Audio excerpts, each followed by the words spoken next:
আজকে এমন একটি ঢাউস ঘুড়ি বানাবো যেটি আকাশে উঠলে সবাই তাকিয়ে থাকবে। কি মনে হয় বন্ধুরা, এই ঘুড়িটা আসলে উড়বে তো? ওয়াও, দেখুন বন্ধুরা কিভাবে ঘুড়িটি আকাশে উঠছে। ভিডিওর শেষে পুরো ফাইনাল রেজাল্ট দেখাবো। আগের ভিডিওতে আমাকে অনেকেই কমেন্ট করে জানতে চেয়েছেন ঢাউস ঘুড়ির স্টিক কেমন হয়। বন্ধুরা, ঢাউস ঘুড়ির পাখনার জন্য যে দুইটি স্টিকের প্রয়োজন, মাথা এভাবে পাতলা রাখতে হবে এবং ঘুড়ির সাইজ অনুযায়ী আপনারা স্টিক নির্বাচন করবেন। আমরা পাখনার দুইটি স্টিক 54 ইঞ্চি নিয়েছি, আপনারা বড় বা ছোট নিতে পারেন। প্রথমে স্টিক দুটির অর্ধেক অংশ বের করে নিলাম। এবার মাঝের স্টিকের মাথার অংশ থেকে 6 ইঞ্চি মেপে নেওয়া হলো। তারপরে মাপা অংশ থেকে আরও 12 ইঞ্চি মেপে নেওয়া হলো এবং মাথার অংশে এভাবে সুন্দর করে ফেরে দিতে হবে। মাঝের স্টিকটা একটু তুলনামূলক একটু মোটা নিতে হবে। মাথার অংশ ফাড়ার সময় অবশ্যই খেয়াল রাখবেন যাতে পুরোটা ফেরে না যায়। এবার মাঝের স্টিকটা বসিয়ে দেওয়া হলো। এবার পাখনার স্টিক দুইটা মাপা অংশ এভাবে সুন্দর করে বসিয়ে দিয়ে সুতা দিয়ে বেঁধে নিতে হবে। বাঁধার সময় অবশ্যই খেয়াল রাখবেন বাঁধাটা যেন শক্ত এবং মজবুত হয়।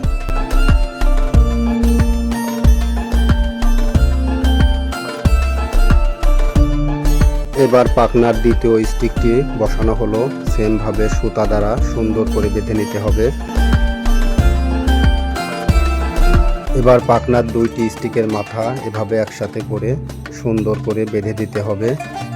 সেম অপর সাইডটাও একইভাবে বেঁধে দিতে হবে।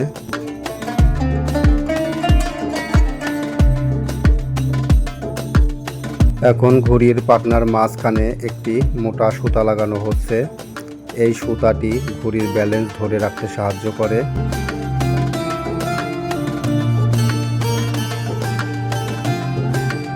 বন্ধুরা, এই বিষয়টা খুবই গুরুত্বপূর্ণ। এই মাপটা অবশ্যই ঠিক থাকতে হবে। দুই সাইডের পাখনার মাপটা যেন সমান হয়, তাছাড়া কিন্তু ব্যালেন্স ঠিক থাকবে না, ঘুড়ি উঠতে প্রবলেম হবে।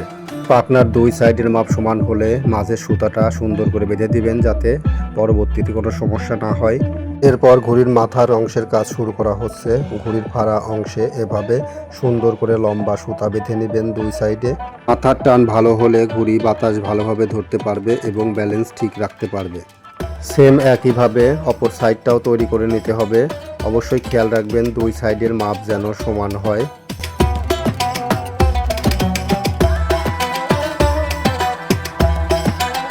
বন্ধুরা, এই ঢাউস ঘুড়ির মাপঝোঁকগুলা খুবই গুরুত্বপূর্ণ। অবশ্যই এই মাপঝোঁকগুলা ঠিক হতে হবে। এবার মাথার অংশের বাড়তি সুতা মাঝের অংশের সুতার সাথে পেঁচিয়ে পাখনার শেষের শলার সাথে সুন্দর করে বেঁধে দিতে হবে। দুই সাইডের মাপঝোঁক যেন অবশ্যই ঠিক থাকে, এদিকে খেয়াল রাখতে হবে। এই ঢাউস ঘুড়ির মাপঝোঁকটাই মেন। এই মাপঝোঁক এলোমেলো হলে ঘুড়ি উড়বে না। এই মাপঝোঁকগুলা অবশ্যই খেয়াল করে দিতে হবে। বন্ধুরা, এবার আরেকটি ছোট স্টিক অ্যাড করা হলো, যার মাপ 23 ইঞ্চি। এটি মধ্যবর্তী অংশ বের করে নিয়ে পেছনের অংশে সুন্দর করে বেঁধে দিতে হবে।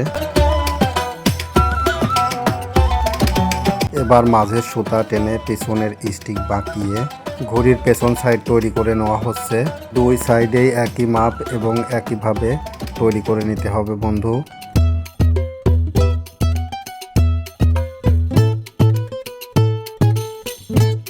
ঘুড়ির পাখনার মাপটা আরেকটু সঠিক করার জন্য এক্সট্রা একটা সুতা বেঁধে দেওয়া হচ্ছে।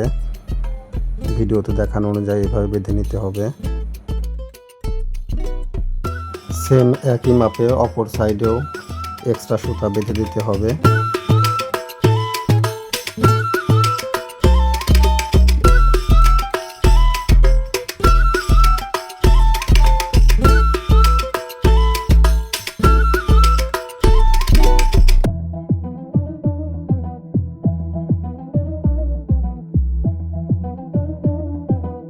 বন্ধুরা, আমাদের ফ্রেম বানানোর কাজ অলরেডি শেষ হয়ে গেছে।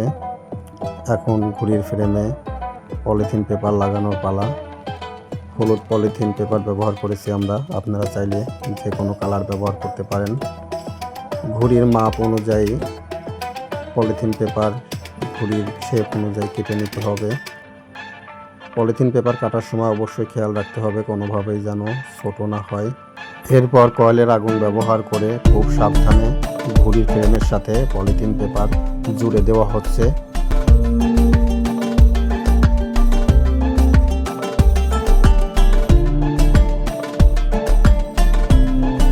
ফ্রেমের সাথে পলিথিন লাগানো শেষ হয়েছে। এবার ঘড়িতে বুক দড়ি দেওয়ার পালা। এই ঘড়িতে 3টি বুক দড়ি ব্যবহার করা হয়েছে।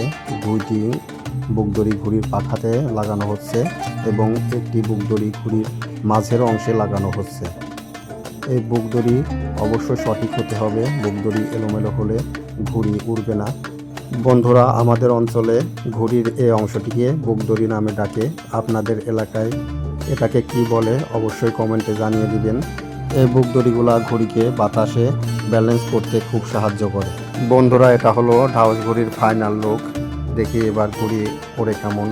আলহামদুলিল্লাহ, দেখুন ঘড়িটি আকাশে কি সুন্দরভাবে উঠছে। ভিডিওটি ভালো লাগলে অবশ্যই সাবস্ক্রাইব করতে ভুলো না।